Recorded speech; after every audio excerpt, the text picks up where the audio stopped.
अगर ये करते हैं ना, मैं कह रही हूँ मैंने टैक्स भरा है ना, मैं कहती हूँ ये सार्वजनिक कर दो डेटा ये। और इसीलिए नीरज सिंह साहब जो यहाँ पर मौजूद है, नीरज जी 2011 में तो बीजेपी जातिगत जनगणना के पक्ष में थी, फिर अब जनगणना करवाने में ओवरऑल मतलब सिर्फ बिहार की बात नहीं हो रही, क्या दिक्कत है? प्रधानमंत्री खुद एक ओबीसी चेहरा है ना, करवा दिया जाए, बात खत्म हो। नीरज जी देखिए, पहली बात कि श्रावस्ती जी को बता दीजिए कि बंदोपाध्याय कमीशन की रिपोर्ट पढ़ लें। बिहार सरकार ने बंदोपाध्याय कमीशन बनाया था लैंड रेवेन्यू के मामले में, और उस रिपोर्ट में, आप फिर बीच में मत बोलिए, दिक्कत यह होती है कि हम तो बोलते नहीं, मेरा स्वभाव नहीं है। बंदोपाध्याय कमीशन और सवर्ण आयोग दो रिपोर्ट को पढ़ लीजिए ठीक से, और हम अनुरोध करेंगे रूबिका जी उस पर एक डिबेट करा दीजिए। दूसरी बात, पॉलिटिक्स का नैरेटिव जो होता है भाई, इस बिहार के अंदर सामाजिक तनाव रहता था। हमने अति पिछड़ा और दलित एवं महिलाओं को जब आरक्षण दिया, ऑल ओवर महिलाओं को, तो जो मैस्केयर होता था वो रुक गया बिहार में, और रूल ऑफ लॉ एस्टेब्लिश हुआ। तो और तीसरा, जब SC ST की गणना कराने से समाज में तनाव नहीं फैलता है, तो आप भाई स्कॉलरशिप कैसे चला रहे हैं बैकवर्ड के नाम पर? हम लोग बिहार के अंदर अपर कास्ट को भी देते हैं। तो जब उसका संख्या ही तय नहीं होगा, तो आखिर आप उनके लिए कल्याणकारी योजनाएं कैसे बनाएंगे? 2009 में पिछड़ा वर्ग विभाग बिहार सरकार ने बनाया, विभिन्न राज्यों के अंदर में यह मुझे नहीं जानकारी, लेकिन होगा जरूर। तो हमारा कहना है कि विदेशी एजेंडा है, इस पर मेरी आपत्ति है, और आपत्ति है, क्योंकि विदेशी एजेंडा कह रहे हैं तो इसका मतलब वो तो बिहार बीजेपी के नेताओं को भी विदेशी एजेंडा के घेरे में ले आए, क्यों कर रहे हैं? जब यह सवाल यह है कि राष्ट्रीय स्तर पर तो होगा, लेकिन बिहार ने जो रास्ता दिखाया जाति सर्वे का, भाई कर्नाटका के अंदर में तो रिपोर्ट रखी हुई है, आज तक रिपोर्ट सार्वजनिक नहीं हुई, और हम लोगों ने 250 करोड़ जी, यही तो बड़ा सवाल है ना सर। अब तक जो है कितनी मर्तबा जनगणना हो चुकी है? मेरे ख्याल से 7 से ज्यादा बार जनगणना हो चुकी है जी, है ना? 70 वर्ष मान लीजिए आप। तो अब तक जातिगत जनगणना इससे पहले क्यों नहीं हुई?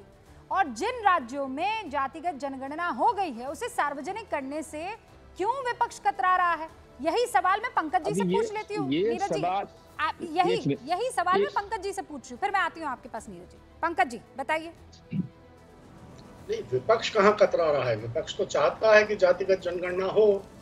अब कुछ लोग इस देश में ये कह रहे हैं कि जो लोग जातिगत जनगणना की मांग कर रहे हैं वो विदेशी एजेंडा पे काम कर रहे हैं, यानी कि वो विदेशी एजेंट हैं। अटल बिहारी वाजपेयी जी की सरकार में उनके जो सामाजिक न्याय मंत्रालय है, पहले मेनका गांधी मंत्री थी, उसकी बाद में सत्यनारायण जटिया मंत्री बने हमारे मध्य प्रदेश के। तो उन्होंने जातिगत जनगणना करवाने का एक मसौदा तैयार किया। तो अटल बिहारी वाजपेयी जी भी विदेशी एजेंट थे, सत्यनारायण जटिया भी और मेनका गांधी भी।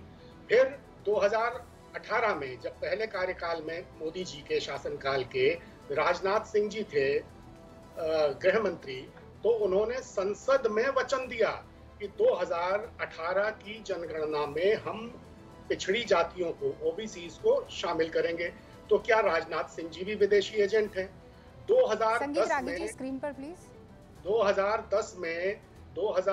में संसद में जातिगत जनगणना पर बहस हुई, पूरी चर्चा हुई, और उसमें सबने एंडोर्स किया, सबने समर्थन किया, सारे राजनीतिक दलों ने, भारतीय जनता पार्टी ने भी, कि जातिगत जनगणना होनी चाहिए। तो क्या भारतीय जनता पार्टी के जिन लोगों ने समर्थन किया था वो भी विदेशी एजेंट हैं? ठीक है, तो पंकज जी, विदेशी एजेंट वाला सवाल मैं सीधा का सीधा संगीत रागी जी के पाले में फेंकती हूँ, वो इसका जवाब देंगे, लेकिन आपने मुझे अब तक जवाब नहीं दिया।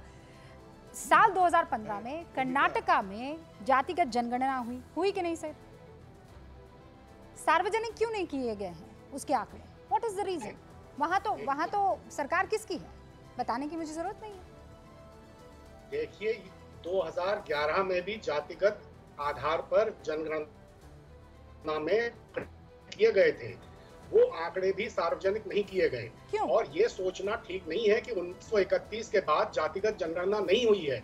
करीब करीब हर जनगणना में, करीब करीब क्या सारी जनगणना में SC, ST और OBC की गिनती हुई है, सामान्य वर्ग के लोगों की गिनती नहीं हुई है। तो फिर क्यों मांग कर रहे हैं आप? हाँ, तो मैं वही कह रहा हूँ कि जातिगत जनगणना होनी इसलिए जरूरी है कि अब जब हम अपने संसाधनों का, जैसा कि नरेंद्र भाई मोदी खुद कह रहे हैं कि गरीबों का सबसे पहले हक है संसाधनों पर, और सिर्फ 4 जातियां उन्होंने गिनाई, युवा, महिला वगैरह जो उन्होंने गिनाई, सिर्फ 4 जातियां हैं। तो जातिगत जनगणना का तभी कोई औचित्य है। मैं ये बात नहीं समझ पाई, आप कह रहे हैं पहली दफा तो हुआ नहीं, 2015 में हुआ, 2011 में हुआ, उससे पहले भी हुआ, तो जब हुआ ही है तो फिर आप क्यों मांग कर रहे हैं, मैं अभी भी नहीं समझी। और अगर आप वाले राज्यों में, यानी कांग्रेस वाले राज्यों में जातिगत जनगणना हो गई है, तो फिर आप उन नतीजों को या उन आंकड़ों को सार्वजनिक क्यों नहीं कर रहे हैं? आप वहां से शुरू कर दीजिए। व्यक्तिगत रूप से मैं जातिगत जनगणना के पक्ष में नहीं हूँ, व्यक्तिगत रूप से, लेकिन मैं इस बात को भी नहीं मान सकता हूं कि जो लोग जातिगत जनगणना की मांग कर रहे हैं वो विदेशी एजेंट हैं। और जातिगत जनगणना जिन जिन राज्यों में हुई है, मैं मानता हूं कि उनके आंकड़े जारी किए जाने चाहिए, वो सार्वजनिक होने चाहिए। सर, मतलब व्यक्तिगत रूप से आप अगर इसके फेवर में नहीं है तो फिर कौन से रूप से आप इसके फेवर में हैं?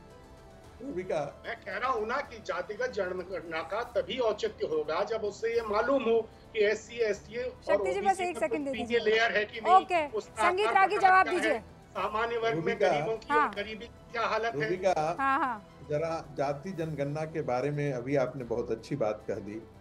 SC और ST की जाति